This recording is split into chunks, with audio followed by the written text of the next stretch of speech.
Olá pessoal, hoje a gente vai falar sobre a mentira.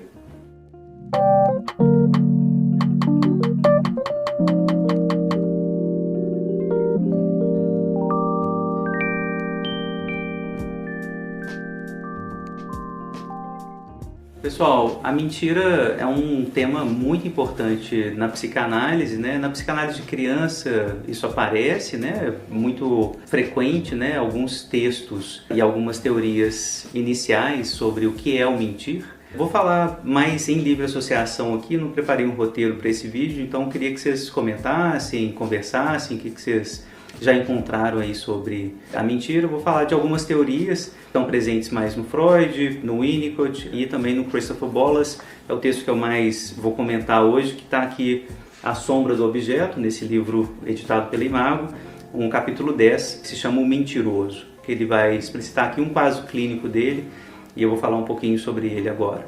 A primeira teoria da mentira, isso está mais ou menos presente no Winnicott, é que a criança ela consegue uma aquisição e uma distinção do dentro e do fora quando ela começa a mentir, né? Ela consegue perceber que ela consegue pensar em alguma coisa e dizer outra, e enganar o adulto que ela convive. Isso é uma conquista sem precedentes para a criança, né? Uma conquista não só de uma distinção do espaço dentro e fora, mas também de uma proteção de conteúdos internos que ela julga importantes, valiosos e que ela não quer expor, deixar expor para os adultos, né? Essa é uma mentira mais assim positiva, por assim dizer, né? Uma capacidade de mentir no sentido de uma capacidade de se proteger, né?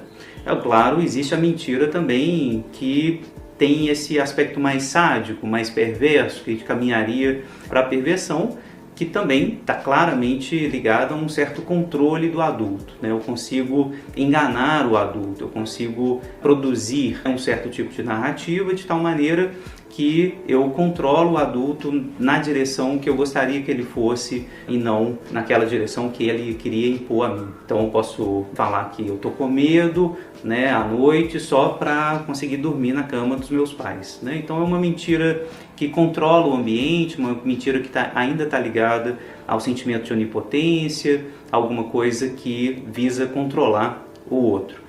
Essas duas teorias iniciais, isso está muito no pensamento do Winnicott, tá? Mas é bastante visível também no pensamento do Freud. São duas teorias que vão, por assim dizer, encaminhar a nossa reflexão sobre a mentira em duas grandes perspectivas. Uma perspectiva mais positiva, né, e outra mais negativa. Então essa positiva tem a ver com proteção, as derivações, né, dessa mentira que podem redundar na fantasia, na literatura, na arte, ou seja, essas mentiras, ficções que a gente inventa para nos proteger. Proteger da realidade externa, proteger do mundo, que é muito duro, das narrativas que a gente não quer aceitar, produzir narrativas que produzam prazer, alegria, riso, o humor. Tudo isso está dentro desse grande campo aqui da ficcionalidade. Então, dentro do campo da ficcionalidade, encerra-se também esse pequeno conjunto da mentira. Difícil fazer distinções assim muito nítidas aqui, né, entre o que é fantasia, ficção, mentira, imaginário, né?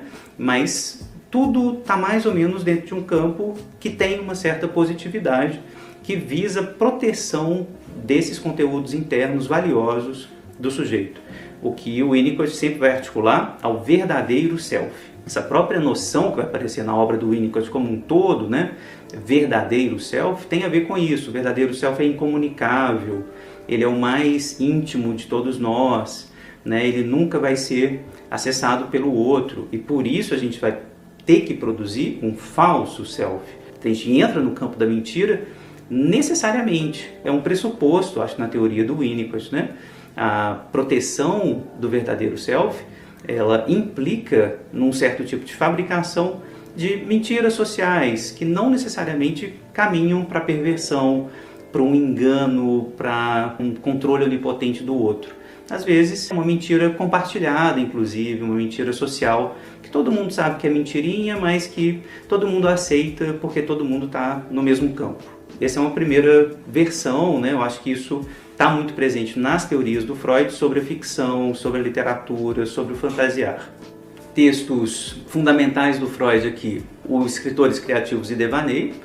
Lá o Freud vai estabelecer essa relação muito forte entre a fantasia da criança, que modifica a realidade, e a literatura. A fantasia continua o brincar e, por sua vez, né, o brincar que vai ser continuado na fantasia e a fantasia que vai ser continuada no gesto criativo, no gesto literário, também vai criar uma realidade outra. Então, isso do campo da ficcionalidade é uma mentira que a gente gostaria de fazer um pacto para poder sair dessa realidade mais dura, mais produtora de mal-estar. Então, quando a gente topa ler Harry Potter, ou O Senhor dos Anéis, ou Fábulas de Dragões, né? Todo mundo sabe que dragões não existem, mágica não existe, essas coisas não existem na realidade. Mas isso produz no sujeito que topa o pacto literário, o pacto ficcional, a crença de que existe. Inclusive, algumas pessoas furam esse pacto. Começam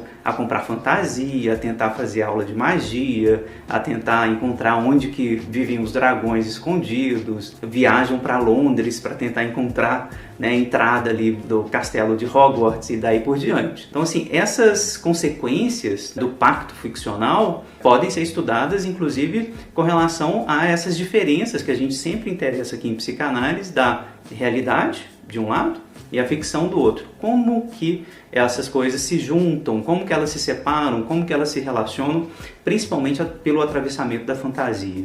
Realidade e fantasia estão sempre misturadas na psicanálise, nunca é muito nítida essa separação. E a mentira entra um pouco na composição dessas relações entre realidade e fantasia. A literatura é só um exemplo. O sonho, como paradigma do fazer literário de cada um de nós, é um pouco esse pacto literário que a gente faz com a gente mesmo, né? Num determinado momento, quando a gente está sonhando, a gente acredita no sonho, a gente está lá. Dizer que o sonho é uma mentira é falso. É isso que o Freud está dizendo na interpretação dos sonhos, né? Apesar de ser uma ficção, o que o Freud está querendo dizer? O sonho não mente, né? O sonho está dizendo uma verdade, ele está dizendo a verdade sobre o seu desejo. É importante saber ler essa ficção que todos nós inventamos toda noite, para que você reconheça, sob o manto da mentira, algo da verdade do seu desejo. Então é essa a ideia que está presente nesse campo mais positivo, por assim dizer, da ficcionalidade, da mentira, da fantasia. Já no campo mais perverso, né, da mentira, enfim, uma derivação desse campo da própria possibilidade ficcional de cada sujeito, a gente vai passar para o campo do sadismo, do controle onipotente do outro, essa ideia de enganar, né, de produzir uma realidade de tal maneira produzir sofrimento, a escapar de punições, né, mentir para ganhar poder, né? Então, assim, esse é o campo da mentira que geralmente é associado ao pecado, à violência. É um tipo de mentira também que é associada a uma certa ignorância. O texto do Freud aqui nesse caso é Futuro de uma Ilusão, né? Um texto que eu indico, é um texto dele sobre a religião, mas o campo da ilusão aqui é o campo do engano, é o campo da infantilidade, né? É como se o sujeito precisasse modificar a realidade, por exemplo, acreditando em Deus, para sustentar a existência ainda dos seus romances familiares, de que seus pais são poderosos, onipotentes, etc. Ele mente para si mesmo e ele mente para o outro, né, dizendo que esse Deus existe, que os deuses existem, etc. Então seria algo nesse sentido. Observe que mesmo aqui no Futuro de uma Ilusão, se a gente fizer uma leitura como o pastor Pfister fez, né, um colega do Freud, existe uma ilusão que ajuda o sujeito a organizar-se na realidade, né? O bom uso da religião, por assim dizer. O sujeito que se organiza na realidade a partir das suas crenças religiosas. Mas para o Freud, lá no Futuro de uma Ilusão, a perspectiva dele é bem iluminista, muito científica nesse sentido, né? Assim, é uma ilusão, é uma mentira, tem que ser desfeita e, mais uma vez, a gente tem que ver a verdade por trás desse discurso, tanto daquele que acredita quanto daquele que quer fazer acreditar. Um outro texto do Freud, né, sobre atos obsessivos e práticas religiosas, um texto anterior ao Futuro de uma Ilusão, ele já apontava para isso. Assim, a prática religiosa, ela visa também a produção de uma certa perversão. O controle onipotente da violência, um certo monopólio da violência, em nome de Deus. Esse texto do Freud é brilhante, assim, eu recomendo muito a leitura nesse sentido. Então, a mentira como aquilo que pode produzir um certo tipo de perversão. No livro do Bolas, então, tem esse capítulo 10, O Mentiroso, ele fala sobre um paciente dele, o Jonathan.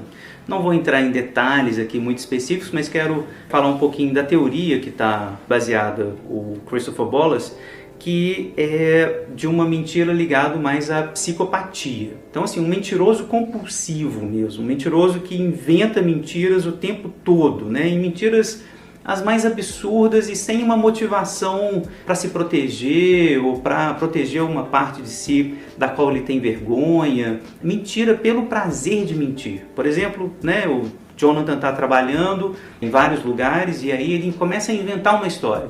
Ah, eu vi 2 caras no metrô, um estava vendendo alguma coisa estranha ali para o outro, e aí de repente eles me convidaram para ir para algum lugar e tinha uns caras do governo, e aí começa a inventar uma mentira absolutamente conspiracional, do tipo dessas que a gente está vendo no QAnon, né, nessas teorias da conspiração as mais absurdas possíveis. Ele faz isso no dia a dia, com seus colegas de trabalho. E a satisfação dele, falando para o Bolas, né, ele está em análise com o Bolas, a satisfação é ver que o outro acredita nas histórias mais absurdas que ele consegue inventar, que o outro vai caindo e vai acreditando nessa realidade paralela que ele está inventando. Então, essa necessidade da mentira e esse prazer da mentira, aí a gente já está começando a falar de um outro campo que o Bolas está articulando aqui, a psicopatia, a perversão, de enganar o outro, de inclusive não ter mais contato consigo mesmo. Em determinado momento, o próprio paciente ele se queixa, né? Eu não sei mais se o que eu estou falando é verdade ou mentira, eu começo a duvidar se de fato eu vi, se eu não vi, né? Então a gente está falando de um transtorno aqui que é importante a gente examinar no passo a passo. O Bolas, falando desse caso clínico, que está articulando mentira e psicopatia, ele vai se perguntar, mas por que mentir? Aí a maior parte das suas mentiras parece absolutamente desnecessário. Como podemos explicar essa singularidade? Na página 215, o Bolas vai dizer, parecem existir 2 ordens de mentiras. Ele mente em ocasiões em que se sente sem saída e imagina que a verdade seria devastadora. Então, essa é uma primeira ocasião.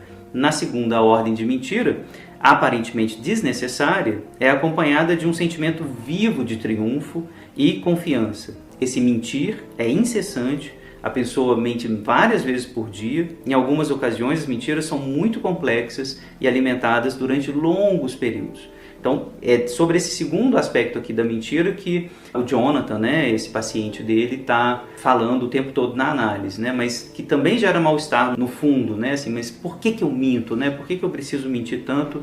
E como que dá trabalho manter essas várias histórias que eu fico inventando o tempo todo para as pessoas. Mas observem que o Bolas já vai apontar para uma direção que vai fazer a metapsicologia da mentira que interessa para a gente aqui. Muitas vezes, então, o sujeito se sente sem saída diante de uma situação na qual a verdade seria devastadora. Então, essa dica que o Bolas está dando para a gente vai indicar um pouquinho a interpretação que ele vai fazer daqui a pouco.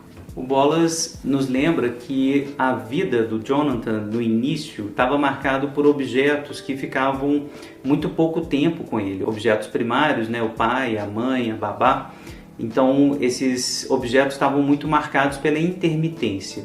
Tá? Então, teve uma situação originária, né, no caso do Jonathan, onde o outro ele aparecia e sumia muito rápido e quando aparecia também sem muita consistência amorosa, sem muita consistência presencial. Isso fez com que o Jonathan tivesse que alucinar, por assim dizer, a presença desses outros objetos, né, dos objetos de amor. Então, é o que ele fala aqui na página 218. Esse outro objeto, né, esse que ele fantasia, é um objeto fantasioso, é aquele derivado da realidade, mas que obedece às leis das necessidades e desejos do Jonathan.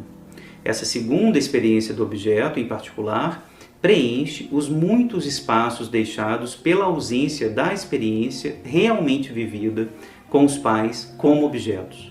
É somente na fantasia que Jonathan pode desenvolver uma experiência concluída com o objeto. Então, essa é uma interpretação importante sobre a mentira. Muitas vezes, o objeto ele não tem uma permanência, ele não tem uma consistência de tal maneira que a gente é obrigado a inventar o objeto. Então, inventar objetos, inventar relações, inventar afetos produzidos por objetos é talvez derivado de uma situação originária na qual esses objetos mesmos são inconsistentes. Isso acho que dialoga muito bem com a teoria do Laplanche, porque a gente estaria pressupondo que essa compulsão a mentir seja derivada de uma mentira contada pelos adultos à criança, ou de uma experiência mentirosa vivida pela criança, né? Então eu queria inverter o vetor, como Laplanche sempre faz, né? A mentira vem dos adultos primeiro, né? Tem uma mentira inicial que é contada, então, por exemplo, essa do Jonathan. Eu tô aqui, mas não tô. Eu gostaria de estar em outro lugar, mas eu estou aqui. A criança percebe um pouco essa mensagem e precisa inventar o objeto que efetivamente ele gostaria de se relacionar, enfim, que ele estivesse ali efetivamente.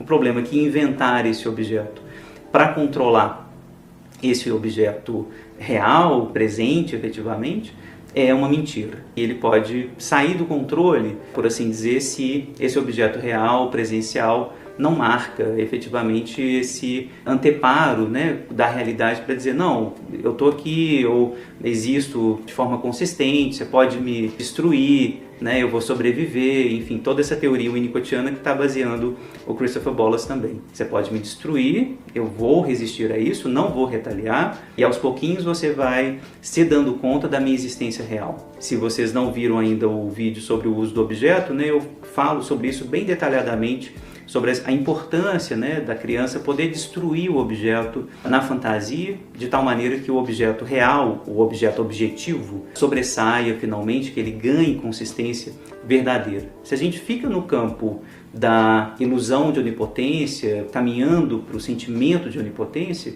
a gente caminha também para o campo da mentira. Eu acho que essa é a teoria do Bollas aqui. O mentir de Jonathan, diz o Bollas, o traz para a vida, e o torna coerente de uma forma que o seu relato dos acontecimentos realmente vividos não consegue. Muitas vezes ele me diz que mente porque mentir é viver. Então, quando ele relata o que acontecia mesmo com ele na vida real, ele não tinha essa sensação de estar vivo. Mas quando ele relata a mentira, é aí que ele experiencia a vida. É somente mentindo que ele permanece vivo. Acredito que possamos compreender esse sentimento como um derivativo da segunda experiência do objeto. Essa experiência que ele tinha que inventar a mãe que não estava lá, inventar o pai que nunca chegava presencialmente. Mentir é colocar vida no vazio. Então esse vazio que ele experimentava, ele precisava colocar a vida. Todo mundo faz isso em alguma medida, né? O fantasiar vem daí, o sonhar vem daí. Mas a dimensão disso, a consistência disso, a importância disso, vai ser mediada pela presença do objeto objetivo. Se esse objeto falta demais ou se ele mente demais, inevitavelmente o paciente, né, vai também mentir, ele vai ter que alucinar demais também, ele vai ter que caminhar para a invenção dessa vida outra que não uma vida com o objeto. Acho que a teoria do Bollas está caminhando para essa direção.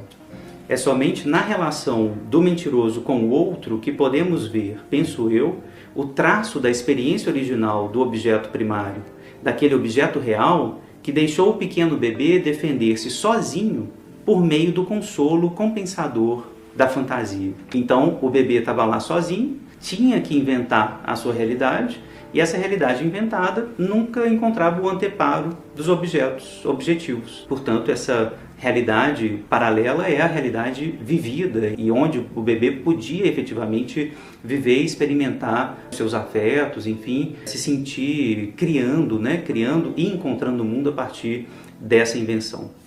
Numa experiência de vida como a do Jonathan, então, a experiência com o outro, a relação com o outro, quando ela é verdadeira, ela é traumática.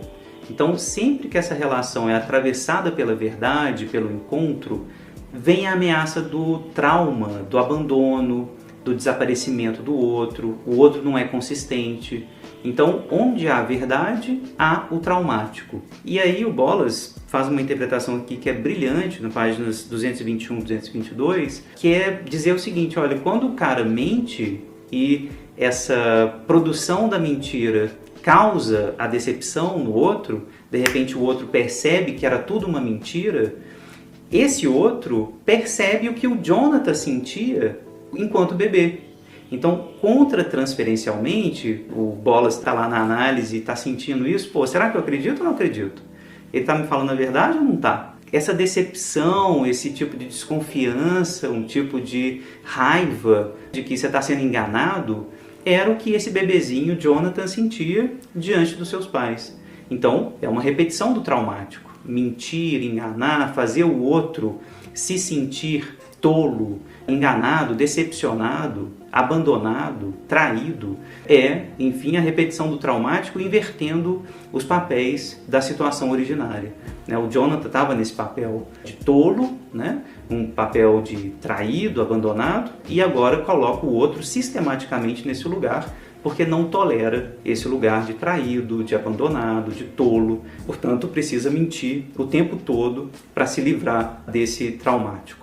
Se livra, evidentemente, repetindo o tempo todo do traumático, porque isso provoca ódio, provoca a revolta do outro, que vai fazer com que o Jonathan tente mentir mais ainda, dar conta dessa solidão, dessa falsidade, dessa vida falsa com a qual ele tenta manejar a sua relação com o outro.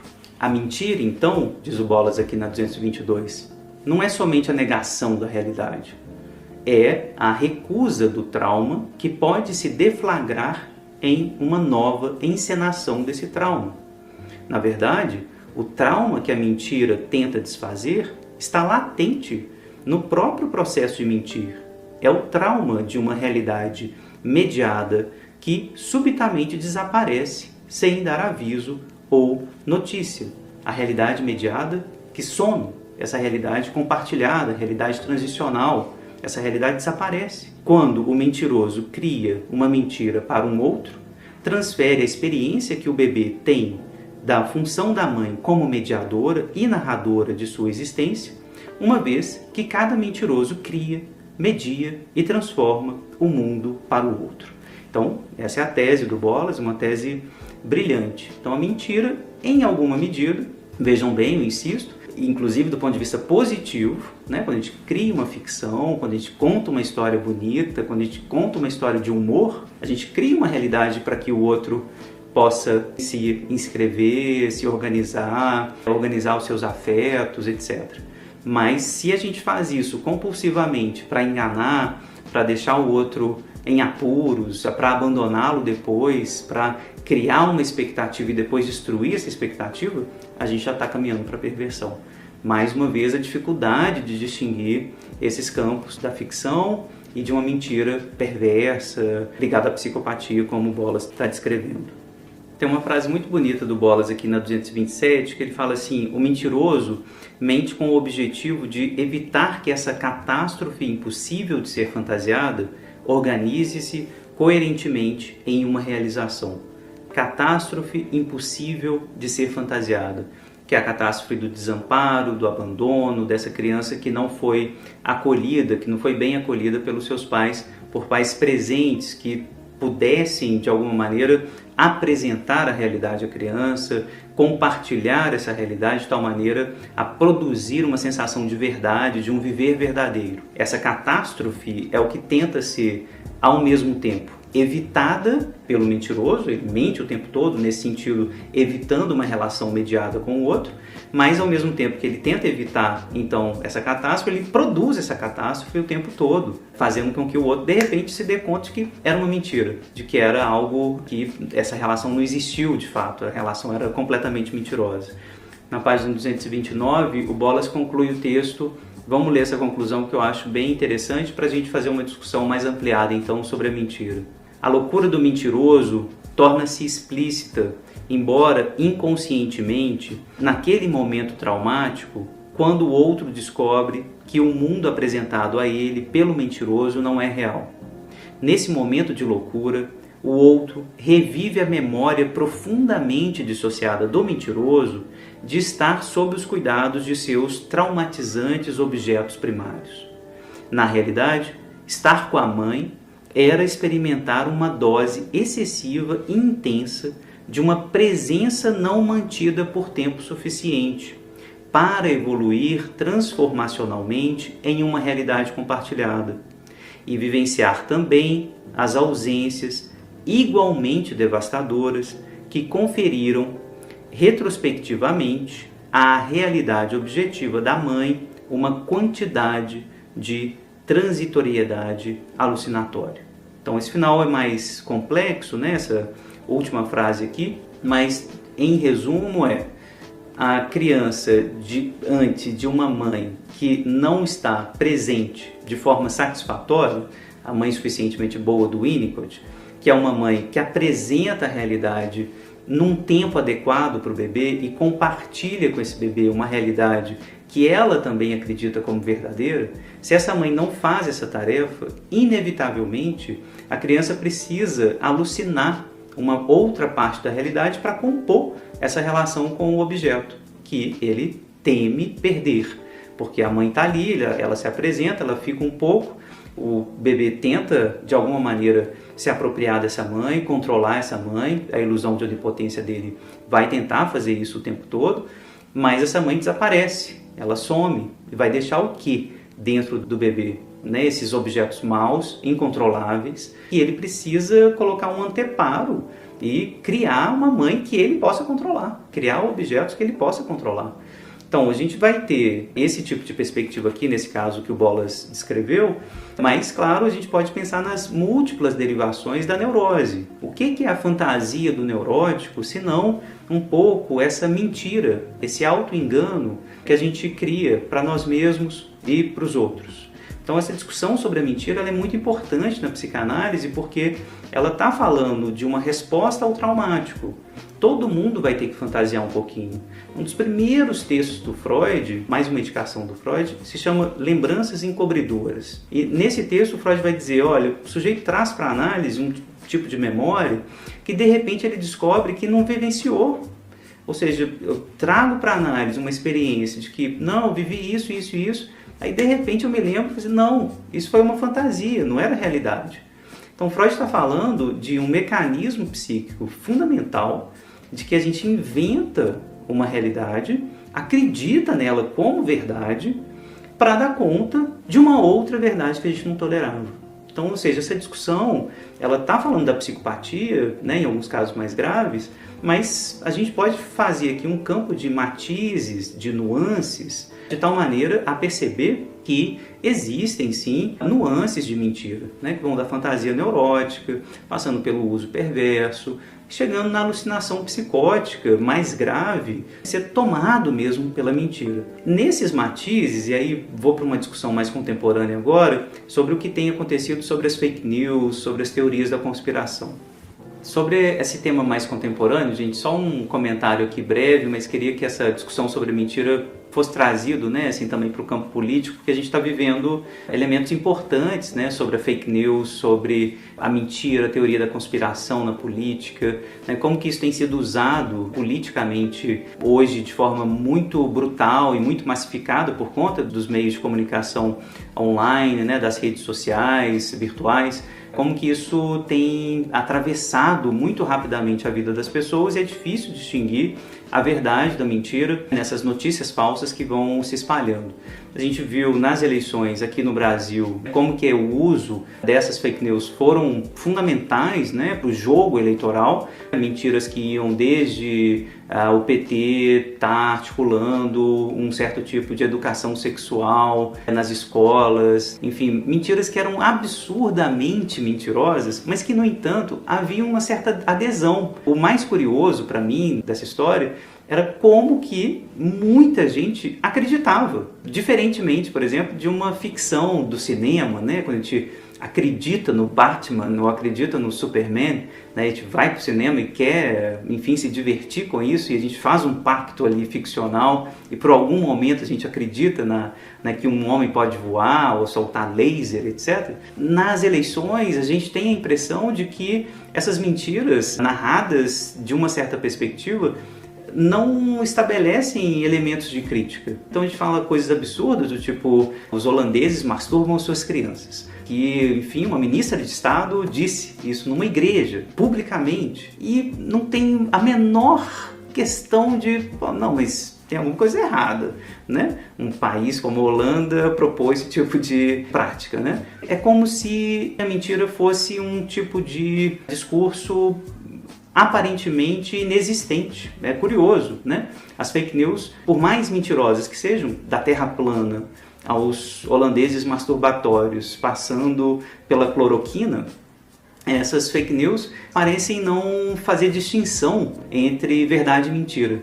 Eu acredito, então é assim. Ou seja, o campo da ciência, que seria um campo que produziria um certo tipo de objetividade, certo tipo de distinção, de terceiro na relação dos sujeitos, né? Olha, não sou eu que estou acreditando, não é você que está acreditando. A crença está sendo determinada por um método, que é o método científico. Esse método, ele é destruído, ele não entra em consideração. Então, fico pensando muito assim, de como que a gente pode produzir uma certa condição humana, dadas as condições de subjetivação do bebê humano. A gente utiliza, então, essa capacidade de fantasiar, de modificar a realidade para o nosso prazer. A gente pode utilizar-se dessa capacidade psíquica do mentir, do fantasiar, do transformar a realidade como a gente quer, do ponto de vista do poder, do ponto de vista político, né? Então, queria que a gente fizesse essa reflexão também, assim, porque se a gente vê um vídeo do Gregório do Vivier sobre o QAnon, a gente está falando de teorias absurdamente mentirosas.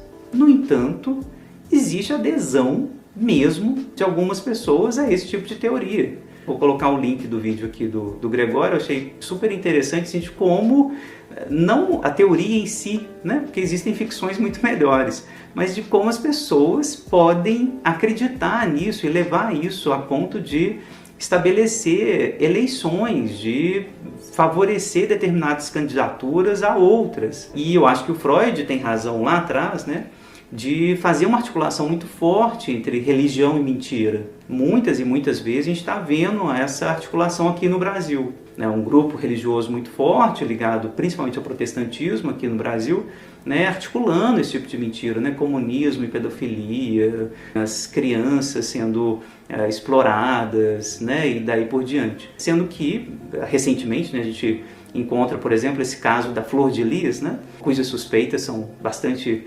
avassaladoras, né, de casar com um filho que era genro e depois mandar assassinar, enfim, suspeitas de crimes absurdamente trágicos e terríveis e perversos. Mas aquela empáfia discursiva da deputada, da pastora, né, homofóbica, falando da família que vai ser destruída por uma revolução gaysista, homossexual, etc. Essa mentira da homofobia que os protestantes tanto contam, que a homossexualidade é um crime, é uma aberração, etc. Enfim, muita coisa para a gente discutir nesse campo. Só queria trazer à baila aqui esses elementos assim, de como que isso está sendo usado, né? A mentira, ela é usada o tempo todo no campo político, e acho que existem razões metapsicológicas para isso. Escrever a realidade de tal maneira que a gente não tenha que lidar com o traumático, né? Essa é uma das grandes funções da mentira.